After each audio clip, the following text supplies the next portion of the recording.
బుద్ధి తెప్పించాడు, నీకు bomb blast జరిగింది అక్కడ. అటువంటి పరిస్థితి వెంకటేశ్వర స్వామి ముందు నువ్వు మాట తప్పుతున్నావు. ఆయన మళ్ళీ ఆ స్వామి ఆగ్రహానికి కోపం తెచ్చుకోబాకండి.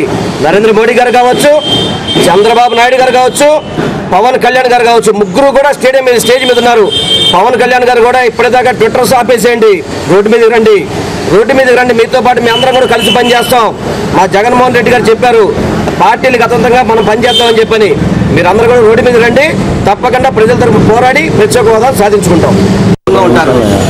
ఎందుకంటే ఆంధ్ర రాష్ట్రం ఏర్పడిన తర్వాత ఏదైతే తెలుగు ప్రజలందరూ కలిసి ఉండాలని చెప్పని ఆ రోజు ఆంధ్ర రాష్ట్రాన్ని ఏర్పాటుకి ఆయన ప్రాణాలను సైతం త్యాగం చేసిన వ్యక్తిని కూడా ఈరోజు మర్చిపోయి నవంబర్ 1ని ఆంధ్ర రాష్ట్ర అవతరణ దినోత్సవాన్ని కూడా క్యాన్సిల్ చేసి నవనిర్మాణ దీక్ష అని చెప్పని ఆ నిర్మాణ దీక్ష నేనే స్థాపించాలని చెప్పని ఆ పేరుతో పొట్టి శ్రీరాములు గారి మొదలు అందరినీ కూడా వెన్నుపోటు పొడిచిన వ్యక్తి చంద్రబాబు నాయుడు గారు.